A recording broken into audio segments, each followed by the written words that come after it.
ተረጋጉ፣ አትቀዥቀዥ። ኢትዮጵያን የሚያስጠራው ቆንጆ ልጅ አዶናይ ሳንታ ተመልሷል ይላል።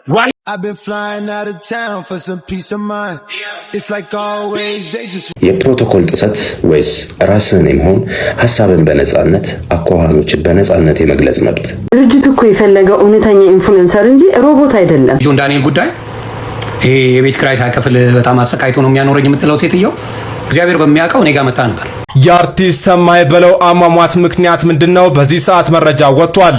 ከቤተሰቦቹ የተገኘው መረጃ እንደሚገልጸው እንግዲህ እኔ ስንት ነገር ብዬ ስንት ነገር ሆነ፣ ስንት ነገር ታዘባችሁ። አዶናይ ዛሬ እጅግ አሳሳቢ መረጃ አለ። በቲክቶክ መድረክ ከ6 ሚሊዮን በላይ ተከታዮች ያለው ወንድማችን ምን ገጠመው? ለምንድነው ከፊልምና ቲያትር ሙያ በቃኝ ብለህ እስከ ማቆም የደረስከው? ራበኛ ይርባል መላኩ አልሞተም። ላይፍ እንደዚህ ነው። አርቲስት ዳኒ ነኝ። ኢትዮጵያ ሄድኩ ጊዜ ነው ያገኘሁት። ጆን ዳንኤል አይመቸኝም፣ ሴት ነው ይመስለኝ። ድግሊያ ከጆን ዳንኤል እና ከአዶናይ። ሰላም እንዴት ናችሁ? ዮናታን ቫይብ ቤተሰቦች፣ ዛሬም እንደተለመደው በአዳዲስ ቪዲዮዎች ተመልሰን መጥተናል። እንግዲህ አዶናይ የቲክቶክ አካውንቱን ዲአክቲቬት አድርጎ ጠፍቶ እንደነበር ይታወቃል። በዛሬው ቀን ተመልሶ አዲስ ቪዲዮዎች ፖስት ማድረግ ጀምሯል። ያለውንም ነገር አለ እናያለን። ይሄን ቪዲዮ ላይክ በማድረግ ጀምሩት። ቀጥታ ወደ ቪዲዮዎች። የፕሮቶኮል ጥሰት ወይስ ራስን የመሆን ሐሳብን በነጻነት አኳኋኖችን በነጻነት የመግለጽ መብት? ጃኒ ያሳየችው ተግባር በአሁኑ ሰዓት በሶሻል ሚዲያዎች ዘንድ እየተጠለጠለች ብዙ ሰው ያደረገችውን ተግባር እንግዲህ እያወገዘ ነው የሚገኘው። ጃኒ ገብሩ ትላንትና ከፌቨን ዴንታል ክሊኒክ ጋር የአምባሳደርነት ፊርማ የምታኖርበት ፕሮግራም ላይ ወደ 28000 ገደማ የሚጠጉ የሷ ተከታዮች በነበሩበት ያደረገችው ተግባር በአሁኑ ሰዓት እጅግ መነጋገሪያ ሆናለች። እንደዚህ ማድረግ አልነበረባትም እየተባለችም እየተወቀሰች ነው የምትገኘው። እናንተስ የጃኒን ተግባር እንዴት አያችሁት ብዬ ለመጠየቅ ይሄን ቪዲዮ ሰርቼላችኋለሁ። በዚህም እንግዲህ ከጎኗ ቁጭ ያለችው የድርጅቱ ባለቤት ዶክተር ፌቨን ነበረች። በዛም ፕሮግራም ላይ ጓደኛዋ ስቲፋኖስ ቶማስ ስለ ጃኒ ጥንካሬ ስለ ጃኒ እንዲያወራ መድረክ ላይ ተጋብዞ እሷ ያሳየችው ተግባር ቪዲዮን መጨረሻ ላይ እለቅላችኋለሁ። እሷ ያሳየችው ተግባር ግን እጅግ ነውር ተደርጎ ኢትዮጵያውያኖች እያወገዙት ቢገኙም የጃኒን ተግባር እናንተ እንዴት አያችሁት? ኮሜንት ላይ ሐሳብ አስተያየታችሁን አስቀምጡልኝ። ይመቻችሁ። አይ ባይ ቢታረግ እንዴ አይ ቢኮ እሺ መጀመሪያ ጃኒ በጣም ወዳት ከፓስተር ጀምሮ ማለት እና ከድሮ ጀምሮ ከ8 ዓመት በፊት ጀምሮ ማቃት ጓደኛዬ እና ያው ልቧ በጣም የዋህ ልጅ። ድርጅቱ እኮ የፈለገው እውነተኛ ኢንፍሉዌንሰር እንጂ ሮቦት አይደለም። የፕሮቶኮል ጥሰት ወይስ ራስን የመሆን ሐሳብን በነጻነት የመግለጽ መብት?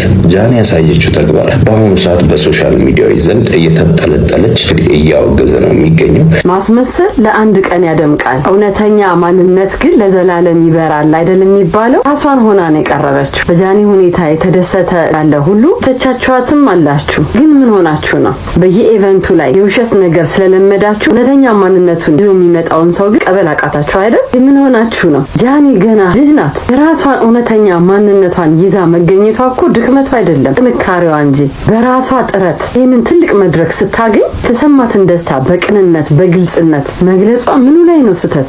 ትችት አባዜ ተጠናውቷችሁ ነው እንጂ የምትተቹበት እንኳን ነገር ምክንያታዊ ማትሆኑ። ለአምባሳደርነት የተመረጠችው እኮ ለቀብር ስነ ስርዓት አስፈጻሚነት አይደለም። ነፃነቷን ደስቷን ሳትገድብ ስትስቅ ተጫወት የነበረችው ጥርስ ክሊኒክ አምባሳደር ሆና እኮ ነው። ጅቱ እሷን የፈለጋት እንደ መንግስት ባለስልጣን እንድትሆን ሳይሆን በቲክቶክ እና በሶሻል ሚዲያ ላይ ባላ ተፈጥሯዊና ተደራሽ ማንነት ሰዎችን እንድትስብ ነው። ደንበኛም ይህንን እውነተኛ ማንነትን ነው የሚፈልገው። የጥርስ ክሊኒክ ማስታወቂያ ትልቁ መገለጫው ውብና ማራኪ ፈገግታ በመሆኑ ጃኒ በዛ መድረክ ላይ ስራዋን ጀምረዋለች። የድርጅቱም ዋነኛ ዓላማ ሰዎች እንዲስቁ፣ ውብና ማራኪ ፈገግታ እንዲኖራቸው፣ የደስታቸው ምንጭ ለመሆን እኮ ነው። ስለዚህ ፕሮቶኮል አልጠበቀችም ብላችሁ ከመጮኻችሁ በፊት የድርጅቱን ዓላማ ወቁ። ዳይ የሰዎች ትችት አንቺን መንገድሽ አያስቆምሽም። ድርጅቱ የመረጠሽ ማንንም ኮፒ እንድትሆኚ ሳይሆን በራስሽ እውነተኛ ማንነት ትደምቂ ነው። ሁልጊዜ ራስሽን ሁኚ። በነገራችን ላይ ፕሮቶኮልን እየተቃወምኩ አይደለም። ጃኒ ፕሮቶኮል አንደኛ ሆና እንደቀረበች ካለባበስ ጀምሮ አይተናታል። ካለባበስ ውጪ የባህሪ ፕሮቶኮል የሚያስፈልግበት እንደየመድረኩ ይለያያል።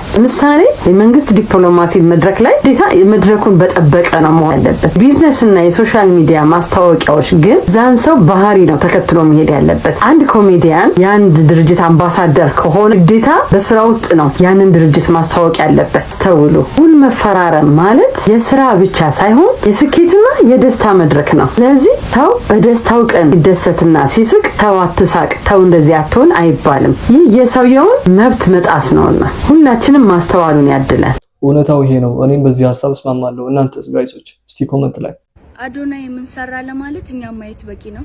ከዛም አልፎ ሀገራችን ለማስተዋወቅ እየጣረ ያለ ወጣት ነው።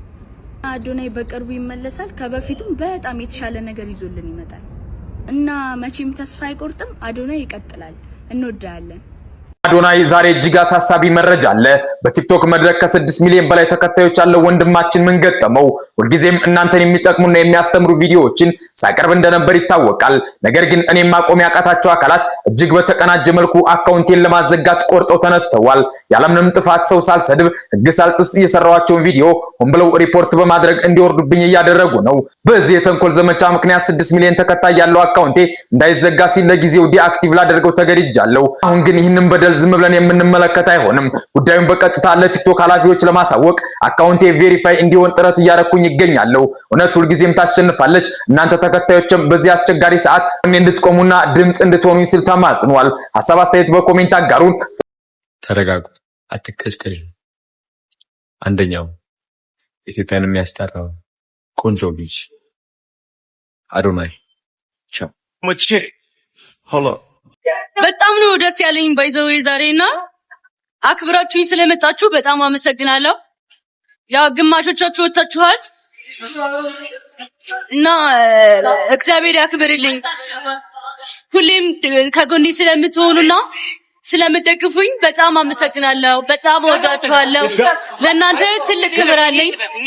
ለቢራቢሮ ፋሚሊ የኔ ደስታ ስለሚያስደስታችሁ በጣም አመሰግናለሁ። እግዚአብሔር ያክብርልኝ። ወዳችኋለሁ። I've been flying out of town for some peace of mind. It's like always they just want a piece of mind. I've been focused on the future now. በዛሬው ቀን እንግዲህ ጃኒ ወደ ዱባይ፣ አዶናይም ወደ ቲክቶክ ተመልሰዋል ማለት ነው። ጃኒ ሄዳለች።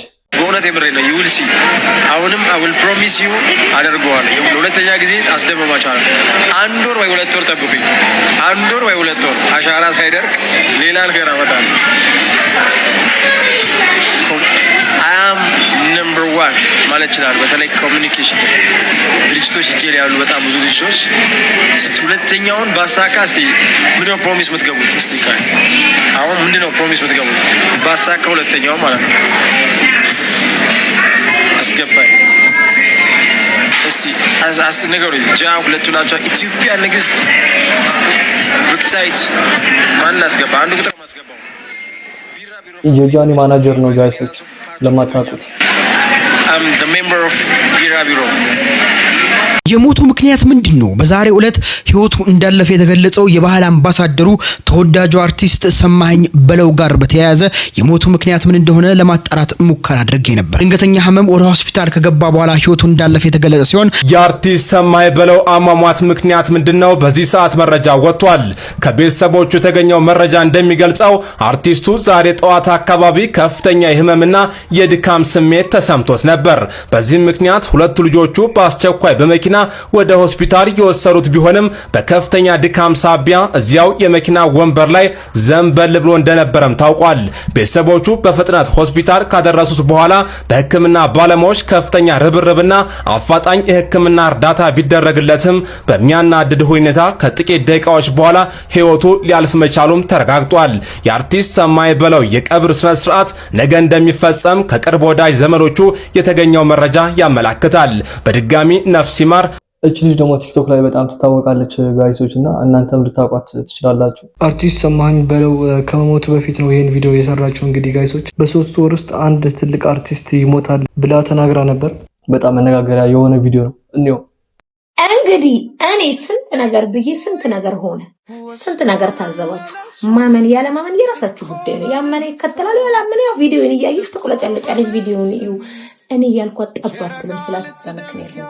አሁን ላይ አይበለውና ከዛሬዋ ጀምረን እስከ 2 ወር እስከ 3 ወር እስከ 1 ወር ጊዜ እንስ ኢትዮጵያ ላይ የሚያርፍ ሰው አለ። አይናችን ስር ያለ የምንወደው በሞት የምናጣው ሰው አለ።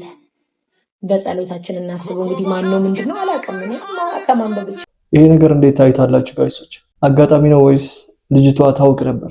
ለምንድን ነው ከፊልምና ቲያትር ሙያ በቃኝ ብለህ እስከ ማቆም የደረስከው? ራበኛ በስ ይርባል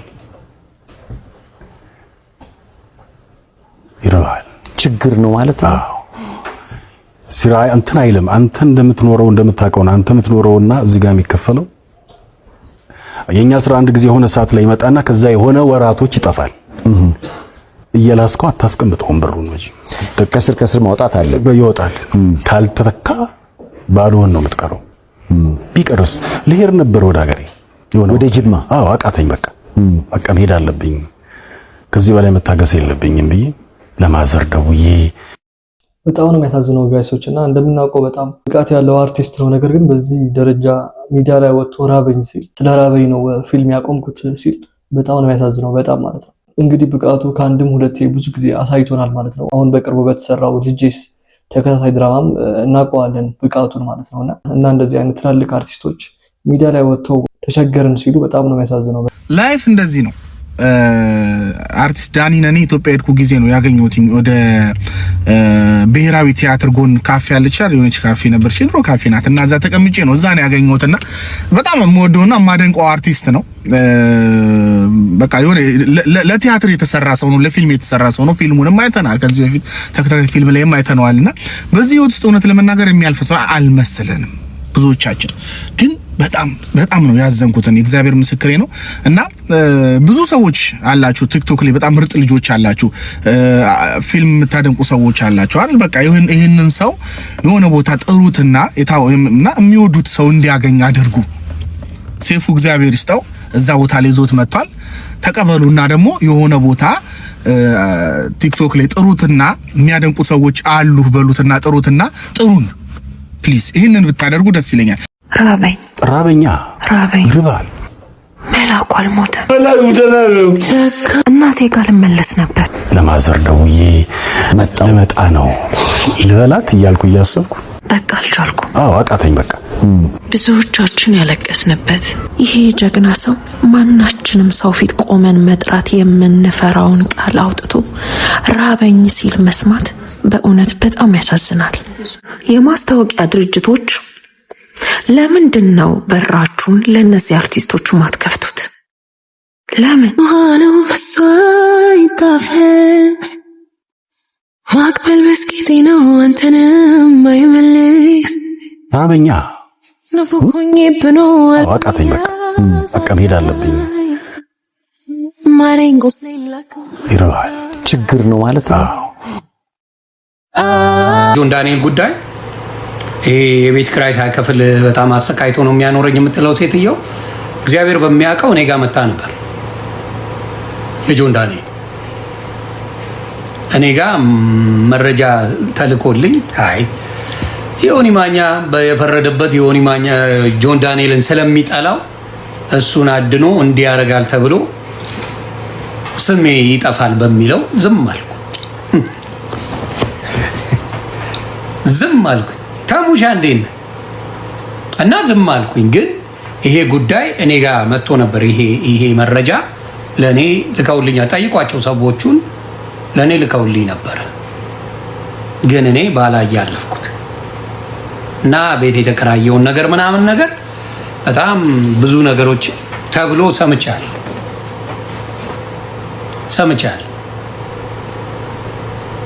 እና በጣም ነው የሚገርመው። አይ ሀቢባማ ጀለሷ ነው። ቢዝነሷ ይቋረጣል፣ ቢዝነሷ ይዘጋል። እንዴ ጌም አብራ የምትጫወት ልጅ አሳልፋ አትሰጥም። ጌመር ናት፣ አብራ ጌም ነው የምትጫወተው። በጌሟ አትምጡ። ስለዚህ እንጂ እኔ ጋር መጥቶ ነበር ያ ጉዳይ በቤት ክራይ ጉዳይ በምናምን በደንብ ልጅቷ ሀቅ አላት የሰው ቤት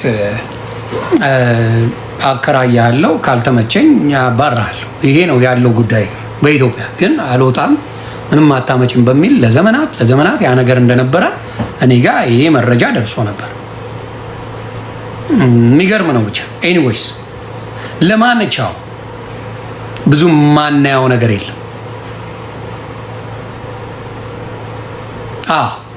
ሀቢባ ምንድነው ጠቅሟን የሚያገኙ ሰዎች ጋር እዚህ ቲክታክ ላይ ጌም የሚያጫውቷት ሞቅ የሚያረጉላት ጋር አትነካካ